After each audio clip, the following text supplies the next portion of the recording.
Artica ma të bukur në kar, me fuqine kësaj zemre do të këndoj. Të dashur teleshikues të televizionit të shqiptarëve të Amerikës, ja ku takuam sërish në rubrikën Kombi Ynë. Sot do flasim për rilindësin Jani Vreto dhe rilindjen kombëtare shqiptare. Jani Vreto është një nga figurat më përfaqësuese dhe komplekse të rilindjes kombëtare shqiptare të shekullit të 19, intelektual, mendimtar, polemist dhe veprimtar i palodhur i çështjes kombëtare. Ai lindi më 14 janar 1822 në fshatin Postenan pranë Leskovikut. Arsimin e mesme e kreu në gjimnazin e njohur Zosimeat Janinës, një nga institucionet arsimore më prestigjioze të Ballkanit të kohës, ku formua një elitë gjërë intelektuale e rajonit. Që në vitin 1847, gjatë ndjekjes së studimeve në këtë gjimnaz, Vreto shkroi poemën Historia e Skënderbeut dhe nisi të interesohej në mënyrë të vetëdijshme për gjuhën shqipe dhe çështjen kombëtare.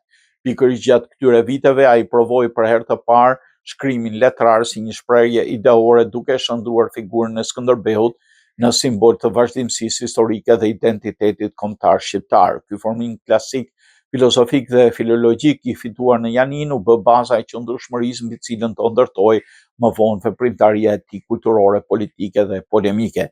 Në vitin 1854, Jani Vreto u shpërngul me familjen në Stamboll, ku integruan në rrethin e intelektualëve shqiptar të kohës, të cilët angazhoheshin në avancimin e gjuhës shqipe, përmirësimin e arsimit dhe mbrojtjes së drejtave kombëtare.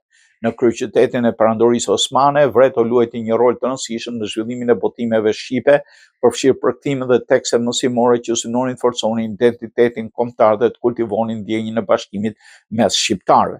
Veprimtaria e tij kulmoi në vitin 1877 me pjesëmarrje në Komitetin Qendror për mbrojtjen e të drejtave të kombësisë shqiptare, një moment vendimtar për çështjet territoriale dhe politike të Shqipërisë, ku shqetësimet për coptimin e territorëve shqiptare po bëheshin gjithnjë më të theksuara. Angazhimi i Jani Vretos dhe i bashkëpunëtorëve të tij nuk ndikoi vetëm në mbrojtjen e të drejtave kombëtare, por dhe në ngritjen e vetëdijes kulturore dhe shkencore shqiptare, duke lënë një trashëgimi të qëndrueshme për brezat e arshëm. Së bashku me Ismail Qemalin, Hasan Tasinin, Konstantin Kristoforidhin dhe Pashkovasën, Jani Vreto kontribuoi në hartimin e alfabetit të Stambollit, një projekt thelbësor për njësimin e shkrimit gjuhës shqipe dhe për krijimin e bazës së arsimit kombëtar. Ky ishte një akt me rëndësi jo vetëm kulturore, por dhe thellësisht politike. Në planin ideor, veprat Apologjia 1878 dhe Mirëvetëdia 1886 shënojnë një kthes të rëndësishme në kulturën shqiptare, duke themeluar etikën dhe polemikën si forma moderne të mendimit kombëtar. Me to, Vreto mbrojti tërësinë territoriale të Shqipërisë dhe projektoi figurën e qytetarit të lirë, të arsimuar dhe moralisht të përgjegjshëm, duke lidhur fatin e kombit me dijen, arsimin dhe arsyen. Shkrimet e tij mbi fenë janë shpesh objekt keq leximesh në ditët e sotme, ndërsa Jani Vreto ishte i përkatësisë fetare të krishterë ortodokse, reflektimet e tij mbi fenë duhen kuptuar në kontekstin e shekullit 19 të mendimit të lindës, jo të instrumentalizohen në mënyrë anakronike. Përpjekjet e tij për të egzageruar apo problematizuar këtë aspekt janë shpesh tentativa për gjetur qilpërën në kasht, duke anashkaluar thelbin e veprimtarisë së tij. Fakti që Jani Vreto ishte bashkëthemeluesi i shoqërisë të shtypurit shkronja shqip, së bashku me shqiptarët besimit katolik musliman e Bektashi dëshmon qartë se identiteti i tij kombëtar ishte i kristalizuar dhe i pakkushtëzuar. Për të kombi ishte mbi dallimet fetare dhe bashkëpunimi ndërfetar ishte jo vetëm i mundur, por i domosdoshëm për ndërtimin e një kulture, një shoqërie kombëtare. Në këtë kontekst, veprimtaritë kulturore dhe ideore Jani Vreto u angazhua edhe në botimin e revistës Drita dhe më pas mori emrin Dituria. Revista u botua në Konstantinopol, në Stamboll, pra nga gushti i vitit 1884 deri në korrik të 85-s, dhe përfaqëson një nga përpjekjet më të rëndësishme të rilindjes kombëtare për përhapjen e dijes gjuhës shqipe dhe mendimit kombëtar. Në faqet e saj trajtoheshin çështjet të arsimit, gjuhës, historisë dhe etikës qytetare, duke synuar formimin e një publiku të arsimuar dhe të vetëdijshëm për identitetin kombëtar. Dituria shërbeu si platformë intelektuale, ku kultura, arsimi dhe atë dashuria ndërthureshin në funksion të projektit të rilindjes, duke vendosur shtypin shqiptar në qendër të përpjekjeve për emancipimin shoqëror dhe kombëtar.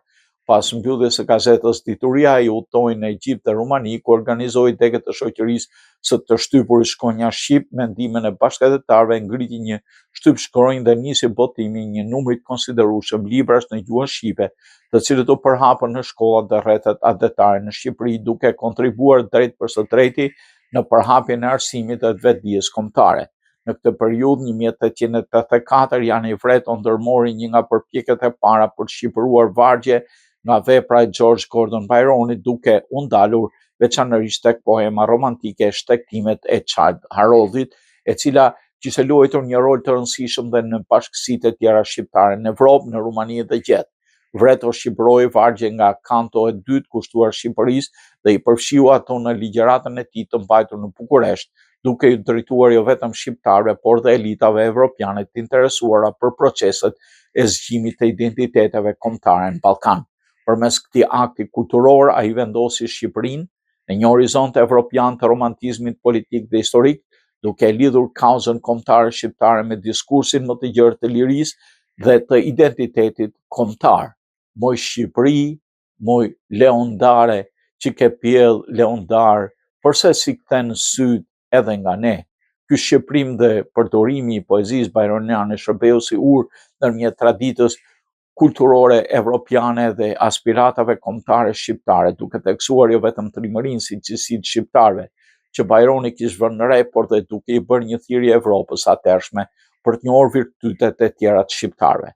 Shqipërimi i këtyre vargjeve bajroniane dhe përdorimi i tyre në ligjëratat e Vretos në koloninë shqiptare në Bukuresht përfaqëson një thirrje të qartë, një angazhimi patriotik për të lidhur të kaluarën heroike me të ardhmen kombëtare, dhe përforcon rolin e kulturës dhe letërsisë si mjetet pavdekshme të vetëdijes dhe identitetit shqiptar.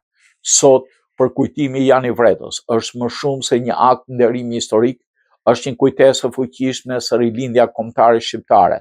Ishte një projekt i thellë kulturor, etik dhe qytetar.